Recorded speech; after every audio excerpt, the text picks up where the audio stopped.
Ընդդիմությունը ինչ քաղաքականության մեջ է, ինչու հարց ու պատասխանին չեք մասնակցում, երեկ էլ Նիկոլ Փաշինյանն ասում է, ըստ էության արդեն վեշերը հավաքի գնացել են։ Գիտեք, նույն այդ խոսքի մեջ դուք չեք տեսնում աննորմալություն։ Մենք ունեցել ենք երբևէ մի վարչապետ, որ այսքան փողոցային բառապաշարով ընդհանրապես խոսի։ Բայց փողոցային բառապաշարը անընդհատ գալ լսելը, ասում եմ իրեն հարգող մարդը իսկապես այս փողոցային միջավայրում չի ուզում գտնվի։ Ոչ ոք չի ուզում այս փողոցային։ Դա նաև դրա համար, այո, բայց փողոցային միջավայրը լավ ինչքան կարելի է։ 5 տարի զզվել ենք էլի։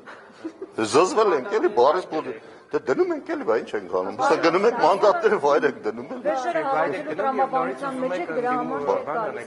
Բայց չանենք, ինչու՞ պետք է թողենք այս իշխանությունները տանեն կործանման այս երկիրը։ Պետք է առաջադրեն, բայց եթե չհաջողվի ընդդիմությանը նորից իշխանության գան եւ Նիկոլ Փաշինյանը երկիրը կկործանվի, ազգային ժողովը բան եմ հարցնում, չեք թվում ավարտեմ։ Նորից վերցնելու են մանդատներ, ընդդիմադիրները գալու են նորից Նիկոլ Փաշինյանի ընդդիմություն, նորից 4 տարի հետո ասեն զզվեցինք։ Դե ժամանակը կգաք խոսենք, ես հիմա դրա մասին չեմ կարող ասել, բայց իմ կարծիքով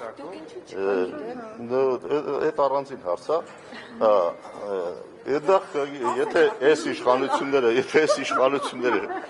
իսկապես հաջողեն, մենք կունենանք ոչ թե խորհրդարանական ընտրությունների արդյունքում ձևավորված ազգային ժողով, այլ միլի մեջլիս։ Հիմա այդ միլի մեջլիսում թող որոշեն, եթե իսկապես դառնում է այնպիսին, որ սա միլի մեջլիս է, աշխատել իմաստ ունի, թե չունի։ Սա կորոշեն ընտրություններից հետո։ Այսինքն գնանք կախրենք, հա, որպեսզի ընդհանրապես չափրենք, որ բոլորին բավարարենք։ Դե եք ասում, դուք ձեր ասածը դա է։ Որովհետեւ եթե մարդը չի աշխատում եւ նման հետեւաբար։ Իսկ ով ասում չենք աշխատում, բայց չենք անում։ Աշխատենք ինչ անենք։ Միլի մեջլիսում, ես ասում եմ միլի մեջլիսում, միլի մեջլիսում աշխատել անիմաստ է դառնում, բայց թե հա թող չեն կմտածեն, մտնեն թե չմտնեն, դե ես եմ ասում էլի, կգա այդ ընտրության ժամանակը եւ կորոշեն մտնեն միլի մեջլիս թե չմտնեն։